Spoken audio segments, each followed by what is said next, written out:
Assalamualaikum warahmatullahi wabarakatuh. Hai semuanya, perkenalkan saya Ayu Dwi Handini. Kalian bisa panggil saya Budini. Hari ini kita akan belajar bareng-bareng tentang materi sistem pernapasan pada manusia. Tapi sebelum mulai pembelajaran pada siang hari ini, alangkah baiknya kita berdoa bersama-sama terlebih dahulu. Berdoa dimulai. Berdoa selesai. Oke, pada siang hari kita belajar tentang sistem pernafasan pada manusia. Sebelumnya tahu nggak sih di sistem pernafasan pada manusia itu nanti kita akan belajar apa aja? Sebelumnya kita mau tahu dulu nih definisi tentang sistem pernafasan itu apa sih? Terus yang kedua tentang anatomi sistem pernafasan. Nah, di anatomi ini kita akan mengetahui bareng-bareng nih apa aja organ-organ penyusun yang ada di sistem pernapasan pada manusia. Terus yang ketiga nanti kita akan belajar tentang mekanisme pernapasan. Ada pernapasan dada, kemudian pernapasan perut. Terus yang terakhir kita bahas tentang gangguan sistem pernapasan pada manusia. Oke, yang pertama kita mengetahui dulu nih sistem pernapasan manusia itu apa sih? Ada yang tahu nggak ya kira-kira? Sistem pernafasan pada manusia. Pengertian sistem pernafasan itu merupakan proses menghirup oksigen dan mengeluarkan karbon dioksida serta uap air. Itu pengertian dari sistem pernafasan. Selanjutnya, kita masuk ke anatomi sistem pernafasan. Nah, di anatomi sistem pernafasan ini ada organ-organ penyusun sistem pernafasan pada manusia itu. Ada yang tahu nggak organ-organ itu apa aja? Kita bahas bareng-bareng. Yang pertama, organ penyusun sistem pernapasan pada manusia. Ada hidung. Terus yang kedua ada faring. Ada laring, ada trakea, bronkus, dan paru-paru. Nah, sebelumnya di sistem pernapasan manusia itu ada terbagi menjadi dua nih, alat pernapasan atas dan alat pernapasan bawah. Organ apa aja sih yang termasuk di alat pernapasan atas? Nih, yang masuk ke alat pernapasan atas, yang pertama ada hidung, yang kedua ada faring, yang ketiga ada laring. Nah, hidung, faring, laring ini dia termasuk ke alat pernapasan atas. Ini kita batasi ya teman-teman. Oke.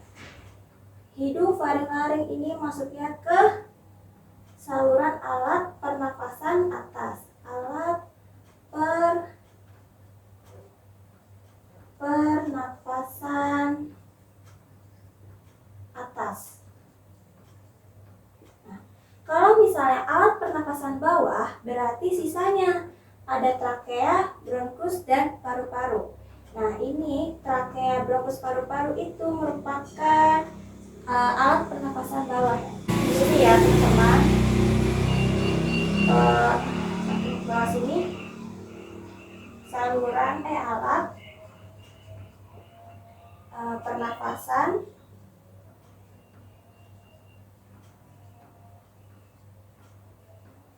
bawah. Oke, jadi kita ulangin dulu. Tadi alat pernapasan atas ada apa aja? Ada hidung, faring, dan laring. Kalau misalnya alat pernapasan bawah ada trakea, bronkus, dan paru-paru. Oke, ke pengertian nih, definisi fungsi. Yang pertama ada hidung. Di hidung itu, ini hapus ya teman-teman. Di hidung itu dia sebagai apa sih hidung? Dia fungsinya sebagai alat indera pembau ya. Fungsinya itu sebagai alat indera pembau di hidung. Oke. Terus di dalam hidung terdapat rambut-rambut halus dan selaput lendir. Nah, rambut halus dan selaput lendir.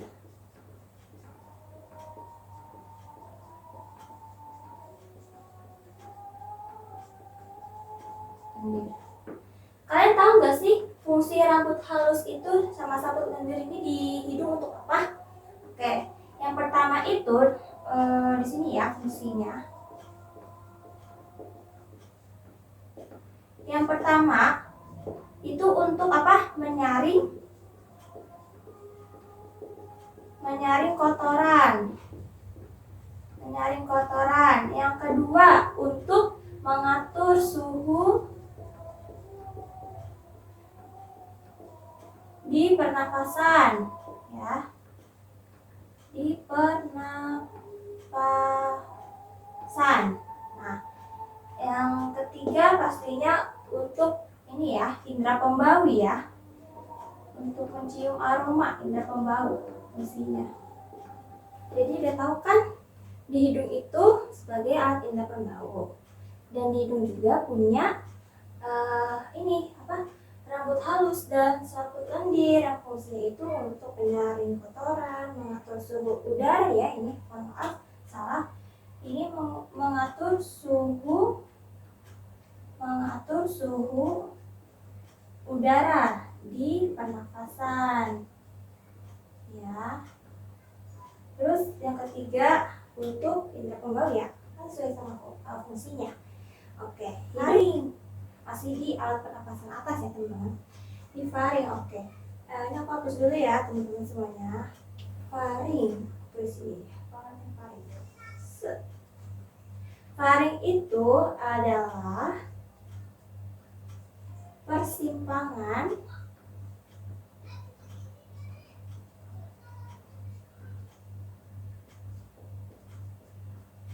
jalan udara ya dan makanan. Oke, kelihatan di sini. Faring itu adalah persimpangan jalan udara dan makanan. Nah, di faring ini ada namanya sini ya. Di faring ini ada namanya nodus limfaticus. Nah, nodus limfaticus ini atau yang kita kenal apa sih bahasa medisnya ya? Kita kenal itu adalah tonsil. Nah, mungkin kalau misalnya di kita ini tonsil itu adalah amandel ya teman-teman. Tonsil atau amandel. Nah, tonsil atau amandel ini dia itu merupakan kelenjar getah bening. Kelenjar getah bening yang berada di kedua sisi tenggorokan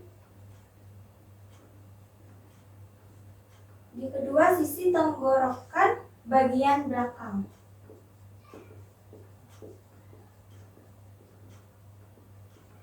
Ini ya teman-teman, ini kan faring nih. Di faring ini kan dia ada tonsil atau amandel. Itu kelenjar getah bening yang berada di kedua sisi tenggorokan bagian belakang, di sisi dua bagian belakang. Oke, kan dia ada apa sih namanya getah bening ya, amandel itu. Nah, amandel ini tuh fungsinya di sini ya teman-teman. Amandel itu tonsil atau amandel dia ini sebagai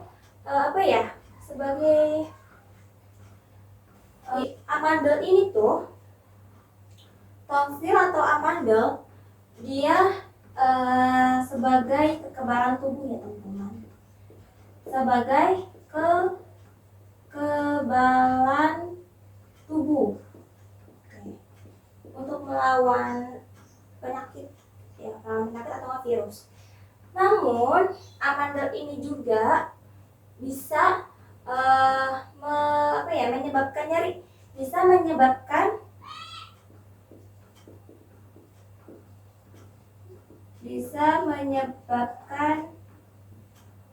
nyeri ya. Nyeri dan membengkakan.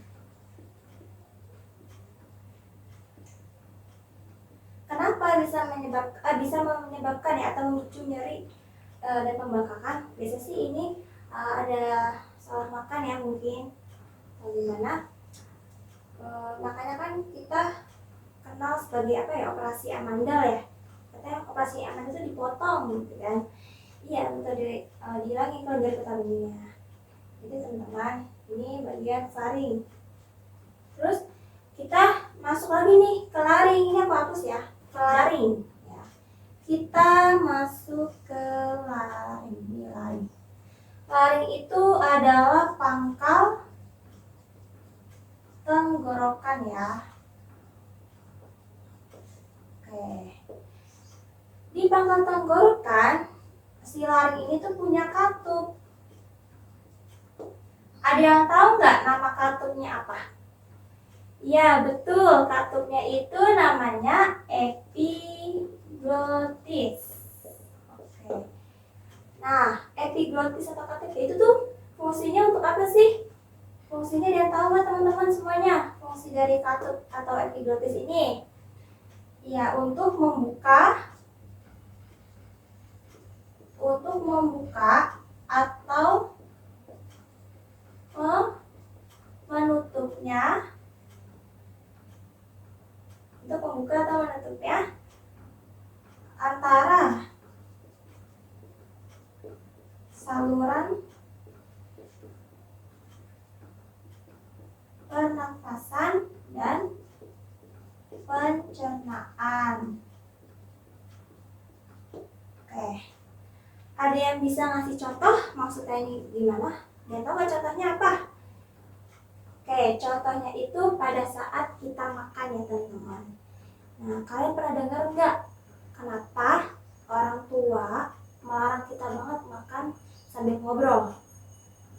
Iya, karena ini nih, ada katup ini, katup epiglottis. Si katup epiglottis itu bingung mau membuka yang mana dulu nih, gitu kan. Makanya pada saat kita menelan makanan, katup yang saluran pernafasan akan otomatis tertutup oleh si epiglottis ini, tertutup ya. Nah, pada saat kita menghirup oksigen, pada saat kita bernafas, si katup pencernaan ini, saluran pencernaan, dia akan otomatis tertutup. Jadi, supaya agar makanan itu tidak salah masuk ya teman-teman. Makanya kalau misalnya makan sambil ngobrol itu tersedak. Karena apa? Karena makanan yang masuk itu bukan ke pencernaan tapi ke saluran pernapasan, makanya kita tersedak gitu kan. Tersedak kan itu buat berusaha untuk mengeluarkan makanan yang masuk di dalam saluran pernapasan itu ya teman-teman semuanya. Makanya kalau dimakan jangan ngobrol, nikmatin makannya, oke. Nah, ini hidung, faring, laring, saluran pernapasan atas itu sudah selesai. Nah, ini ditulis dulu teman-teman semuanya. Kalau sudah, aku hapus ya. Oke, teman-teman semuanya, selanjutnya kita ke alat pernapasan bawah. Di alat pernapasan bawah itu ada apa tadi? Ada trakea, bronkus, dan paru-paru. Yang pertama kita bahas adalah trakea dulu ya teman-teman. Oke, trakea. Nah, trakea ini dia itu bentuknya ya, itu seperti huruf C. Yang ini ya huruf C kan. Nah, ini cincin-cincin yang ada di trakea ini cincin tulang rawan ya teman-teman. Cincin tulang rawan pada trakea itu tersusun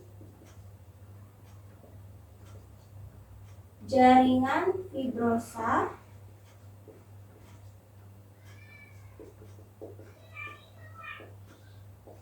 dan jaringan otot.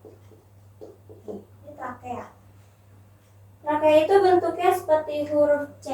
Nah, di trakea kan juga ada cincin tulang rawan.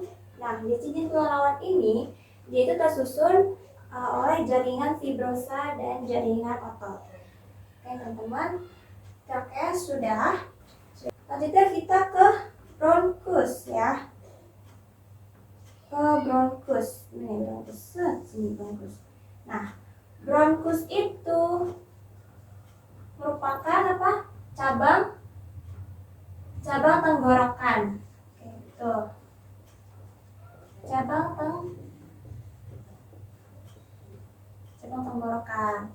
Ini aku gambar dulu ya lebih jelasnya. Jadi kita mulai dari alat pernapasan bawah, aku gambar lagi. Jadi yang alat pernapasan atas itu nggak aku gambar. Oke. Ini sini ya. Kok bengkok. Oke, bentar. Oke. Ya teman-teman. Oke, tadi ini trakea ya. Ini trakea. Dari sini deh. Sini aja. Trakea. Oke. Di bronkus itu dia cabang tenggorokan. Di dalam bronkus dia terdapat bronkiolus. Ini ada bronkiolus. Nah, bronkiolus itu apa sih? Bronkiolus itu dia cabang dari bronkus ya teman-teman semuanya. Oke. Nah, di bronkiolus biasa kan di sini ada bulat-bulat kecil gitu kan. Nah, ini kita perbesar lagi teman-teman. Itu adalah alveolus ya. Ya, ini anggap aja ini adalah alveolus ya teman-teman. Karena aku nggak bisa gambar yang bagus, jadi anggap aja ini alveolus ya. Alveolus itu atau yang kita kenal sebagai kayak anggur gitu ya, kecil-kecil bulat gitu. Nah, di bronkiolus dia ada alveolus. Nah, alveolus dia berperan sebagai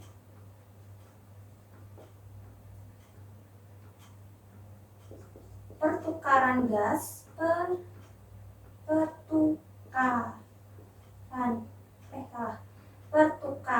pertukaran oksigen, teman-teman. Pertukaran oksigen atau O2 dari sel-sel udara ke darah. Sebaliknya, dan CO2 atau karbon dioksida ya teman-teman. Atau karbon dioksida dia dari sel darah menuju udara. Oke. Di alveolus ini dia merupakan saluran akhir ya teman-teman. Ingatin ya, alveolus itu dia merupakan saluran akhir dari sistem pernapasan ini. Dan terakhir adalah apa teman-teman? Paru-paru. Oke, paru-paru. Nah, begitu teman-teman organ-organ yang ada di sistem pernapasan pada manusia. Kita udah bedah sama-sama apa aja sih fungsinya, berperan untuk apa, dan lain-lainnya. Oke, anatomi sistem pernapasan sudah kita pelajari. Selanjutnya kita akan masuk ke mana teman-teman tadi? Tadi kan yang pertama apa? Pengertian umum sistem pernapasan. Yang kedua, ini anatomi pernapasan. Membahas tentang organ-organ penyusun. Terus yang ketiga apa tadi? Ya, betul, mekanisme pernapasan. Tadi mekanisme pernapasan itu ada pernapasan dada dan pernapasan perut. Ayo, kita cari tahu yuk. Apa sih bedanya kok ada dua pernapasan kayak gitu kan? Oke, kita cari tahu. Apa sih pernapasan dada dan perut? Ini aku hapus ya teman-teman, udah dicatat semuanya. Oke, sudah. Mekanisme pernapasan ya. Mekanisme pernapasan. nanti di mekanisme pernapasan itu ada fase-fasenya ya. Cuma 2 aja sih fasenya. Yang pertama itu ada fase fase inspirasi. Terus ada fase ekspirasi. Nah, bedanya apa sih fase inspirasi sama ekspirasi? Oke, inspirasi itu kan nih dari ini berarti kan dia ke dalam ya. Berarti dia proses masuk apa ya, dalam dia tuh. Fase inspirasi itu dia dalam. Oke, kalau ekspirasi berarti dia luar. Oke, kita bedah bareng-bareng bedanya apa. Yang pertama tadi apa tadi teman-teman?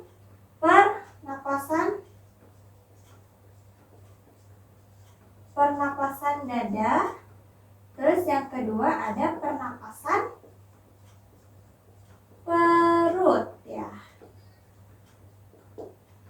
Kalau pernapasan dada itu dia pakainya antar tulang rusuk ya teman-teman. Oke, pernapasan dada dan sini ya. Pernapasan perut. Oke. Di pernapasan dada ada inspirasi dan ekspirasi. Oke teman-teman semuanya. Tadi pernapasan dada ada inspirasi dan ekspirasi. Oke. Di inspirasi bila otot antar tulang rusuk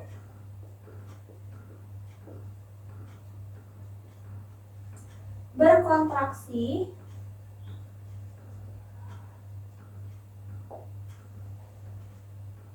maka volume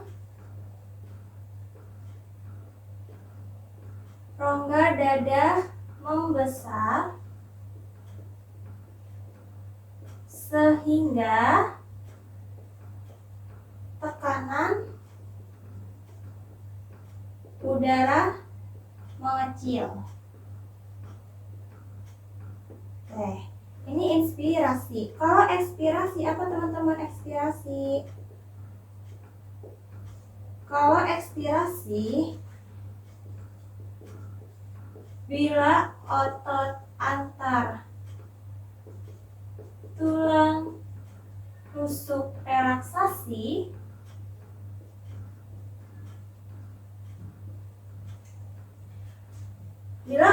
tulang rusuk relaksasi berarti tulang rusuknya apa? Menurun kan? Iya.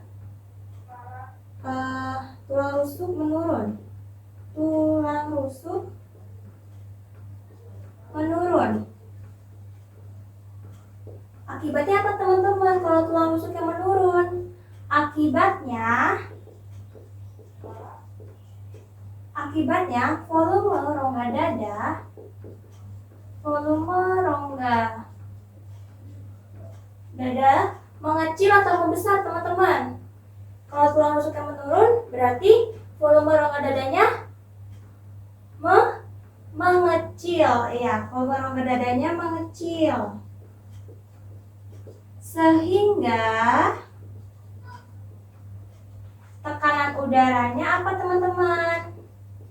Tekanan udaranya membesar atau mengecil berarti. Iya, tekanan udaranya membesar ya. Tekanan udaranya membesar. Oke, ini pernapasan dada. Kalau misalnya pernapasan perut, kalau pernapasan perut itu dia pakainya diafragma. Oke, kita ini ya. Inspirasi. Kalau inspirasi pada pernapasan perut apa? Bila otot diafragma kontraksi, oke. Bila otot diafragma kontraksi, berarti kan dia apa? Dia lagi naik kan? Berarti melengkung ya? Naik atau melengkung ya? Berarti melengkung ya. posisi diafragmanya melengkung ke atas. Akibatnya apa teman-teman? Akibatnya volume rongga dada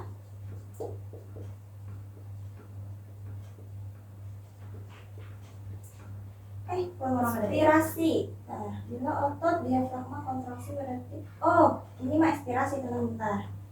Salah. Oke. Bila otot diafragma kontraksi berarti dia posisinya mendatar ya. Posisi mendatar. Akibatnya apa? Akibatnya volume rongga dada bertambah besar atau bertambah kecil? Oke, bertambah besar ya. Ada bertambah besar.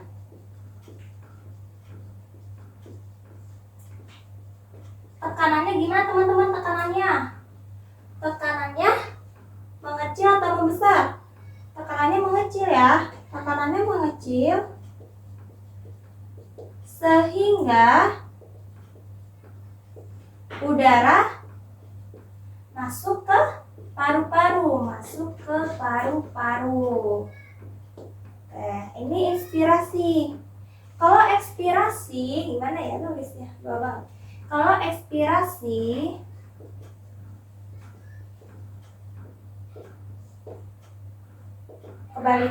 sebaliknya ya. Kalau ini kan diafragmanya posisinya mendatar. Kalau ekspirasi otot diafragmanya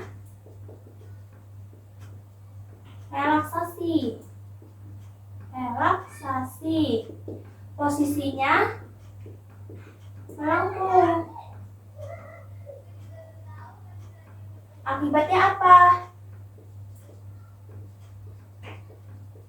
Akibatnya volume rongga dadanya membesar atau mengecil teman-teman?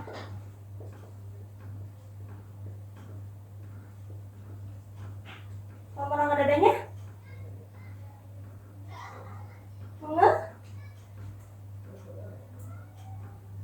mengecil, iya.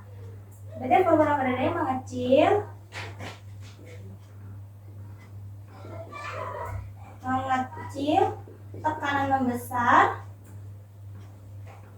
Tekanan membesar sehingga udara keluar dari paru-paru. Gitu teman-teman semuanya.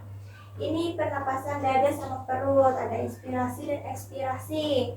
Kalau inspirasi pada dada, otot antara tulang rusuk berkontraksi, maka volume rongga dadanya membesar, tekanannya mengecil, ya, tekanan udaranya mengecil.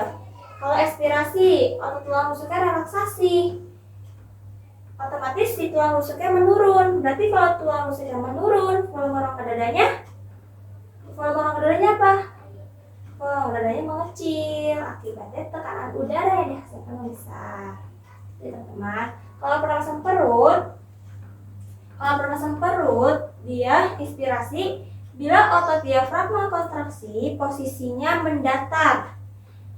Akibatnya apa? Volume rongga dadanya bertambah besar sehingga udara masuk ke dalam paru-paru. Kalau misalnya ekspirasi berarti otot diafragmanya sedang merelaksasi.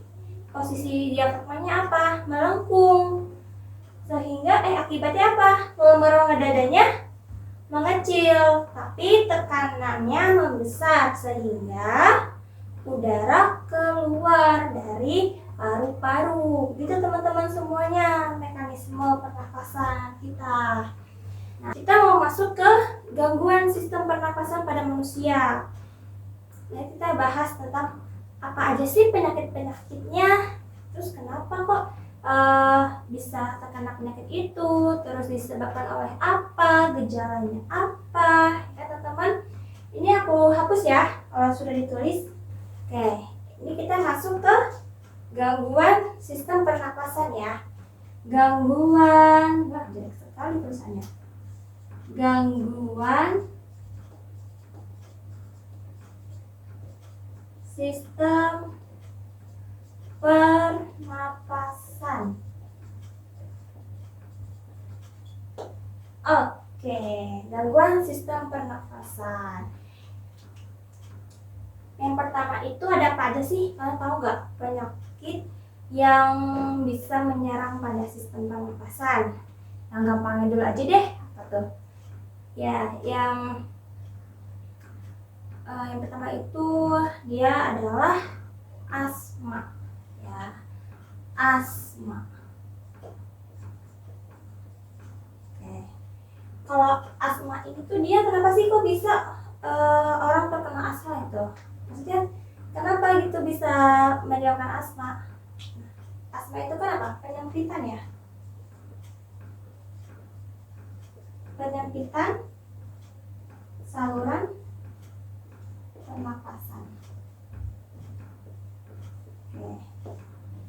Biasanya kalau orang yang terkena asma itu dia suka mengeluarkan apa ya, suara ya, bukan suara sih. Nah, kalau lagi nafas, kalau asma yang lagi kumat, itu nafasnya pasti terdengar suara kayak nih gitu, kayak nih gitu.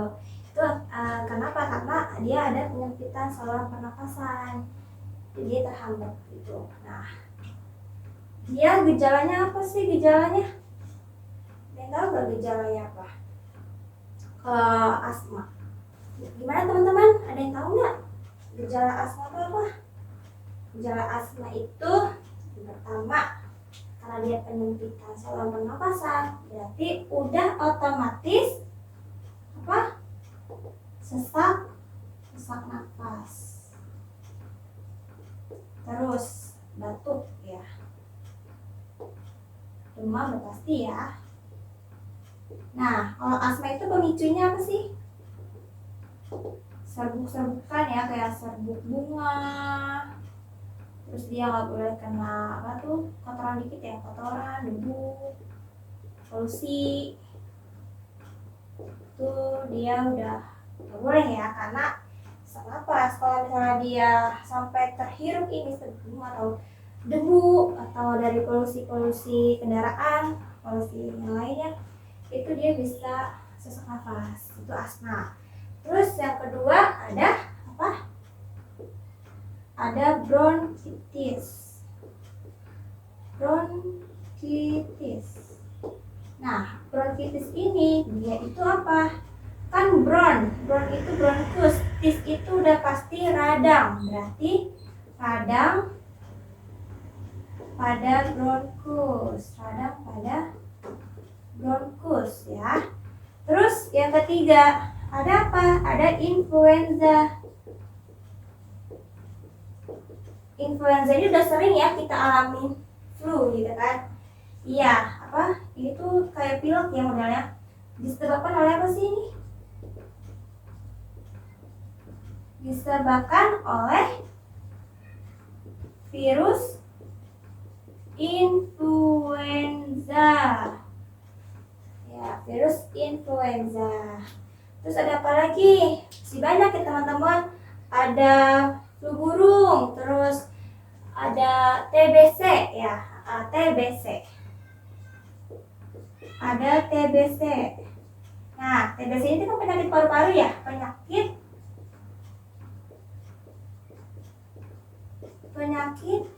paru-paru yang disebabkan oleh oleh bakteri Mycobacterium tuberculosis ya. Nah, ini makanya kalian, ini khususnya yang buat para cowok, tapi nggak menutup kemungkinan perempuan juga sih, hindarin kayak merokok, karena merokok dapat merusak ini paru-paru kan, karena di rokok itu kan ada zat nikotin, nanti lama-lama dia akan menghitam tuh paru-parunya, nanti rusak. Itu sebenarnya apa tuh, rokok aktif sama pasif itu lebih bahaya rokok pasif ya teman-teman, karena yang rokok pasif itu kan berarti kita kan menghirup udara dari si perokok itu kan, itu dia lebih cepat menghitamnya daripada perokok aktif, begitu teman-teman. Oke, ya teman-teman semuanya, setelah mempelajari tentang sistem pernapasan, terus bagaimana mekanismenya, itu saya harapkan untuk merubah pola hidup yang sehat lagi, untuk menghindari rokok, maksudnya jangan sampai rokok. Terus juga kalau misalnya punya teman yang rokok tuh dibilangin aja gitu, dinasihati gitu. Nah ini teman-teman semuanya, oke, penjelasan dari saya selesai sampai di gangguan sistem pernapasan. Selanjutnya kita ini kali ya, nge-review ulang kali ya pakai soal nih. Apakah tadi itu penjelasan saya udah masuk ke kalian semua atau cuma hanya numpang lewat aja? Itu kita buktiin.